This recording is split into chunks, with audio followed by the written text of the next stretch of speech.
उस पार्टी में बैठे हमारे समाज के नेता जो गूंगे बहरे की तरह चुपचाप बैठे हैं, उनसे मेरा एक निवेदन पूर्वक आग्रह कि जब आप भगवान परशुराम अपने कुल वंशज परशुराम जी का जयंती नहीं मना सकते हैं तो आप हमारे समाज के वोट के अधिकार नहीं है। कि आप तमाम स्वर्ण भाइयों को बहुत बहुत बधाई देता हूं, साथ साथ आप सरकार से मैं अपील करना चाहता हूं कि वर्षों से हमारे समाज का वोट हर पार्टी के लोगों ने लिया है, लेकिन आज दुर्भाग्यपूर्ण स्थिति है कि पटना के तमाम बड़े बड़े पार्टियां, बिहार की तमाम बड़े बड़े राजनीतिक पार्टियां आज दानवीर भामाशाह जी के जयंती मना रहे हैं, लेकिन परशुराम जयंती आज तक किसी पार्टी के द्वारा नहीं मनाया गया है, जो कि बेहद दुर्भाग्य है। और उस पार्टी में बैठे हमारे समाज के नेता जो गूंगे बहरे की तरह चुपचाप बैठे हैं, उनसे मेरा एक निवेदन पूर्वक आग्रह कि जब आप भगवान परशुराम अपने कुल वंशज परशुराम जी का जयंती नहीं मना सकते हैं तो आप हमारे समाज के वोट के अधिकार नहीं है।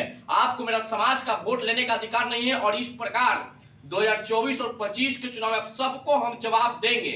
हमारा समाज आप सभी लोगों को इस बार नकारेगा, इस बार गद्दी से उतार फेंकने का काम हम लोग करेंगे। वर्षों से हमारी समाज के लोगों ने पैसा, वोट, हर चीज से मदद हर पार्टी को करते हैं। आज किसी भी राजनीतिक पार्टी को बिहार में उठा लीजिए, उसे चलाने का अगर कोई काम करता है तो हमारा समाज करता है। जब हम पूजा कराने का हमारे पास दिमाग है तो मैं श्राद्ध भी करा दूंगा। जिस पार्टी को सरकार में लाना हम लोग के पास पॉसिबल है तो उसको सरकार से गिराना भी हम सबको लिए पॉसिबल है।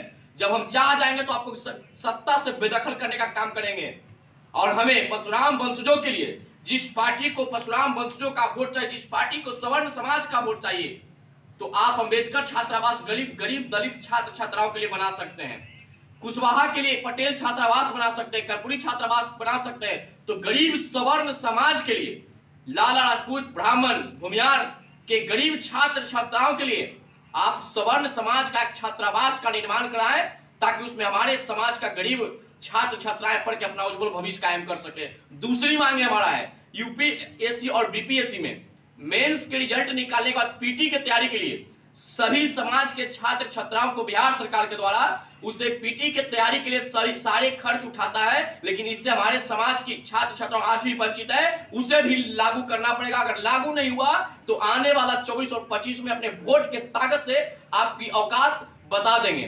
तीसरी मांग है कि परशुराम जयंती को राष्ट्रीय अवकाश घोषित किया जाए। हर जयंती को राष्ट्रीय अवकाश घोषणा कर दिया गया सरकार के द्वारा, लेकिन हमारे परशुराम भगवान के परशुराम जयंती मनाने के लिए राष्ट्रीय अवकाश की अभी तक घोषणा नहीं हुआ है। चौथी मांग एसटी जैसे काले कानून पे संशोधन हो, क्योंकि इस कानून का दुरुपयोग हमारे समाज के हर युवाओं के पर हुआ है, हमारे समाज के हर व्यक्ति पर इस कानून का दुरुपयोग और दोहन हुआ है, तो ये भी पूरा करना पड़ेगा। पांचवी मांग हमारा है कि सभी छात्र छात्राओं के लिए एक निःशुल्क छात्रावास और निःशुल्क विद्यालय बनवाया जाए, जहां हमारे गरीब समाज के छात्र छात्राएं पढ़ सके।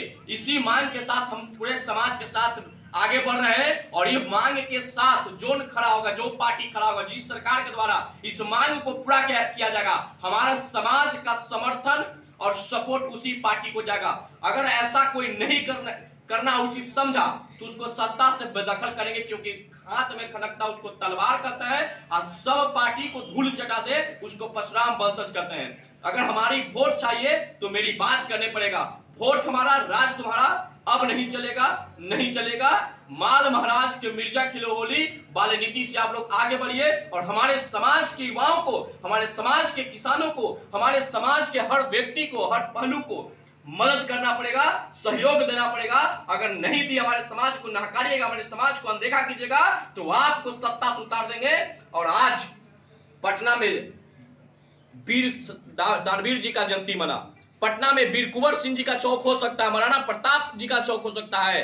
तो मैं आपको चैलेंज के साथ कह देना चाहता हूं कि एक वर्ष के अंदर हमारे समाज के युवा जब लड़के 10% का आरक्षण का लाभ ले सकता है, तो हमारे समाज का युवा लड़कर 1 साल के अंदर अगले परशुराम जयंती पे मैं आप सबको भरोसा दिलाता हूं, आप सबका सहयोग भी चाहिए।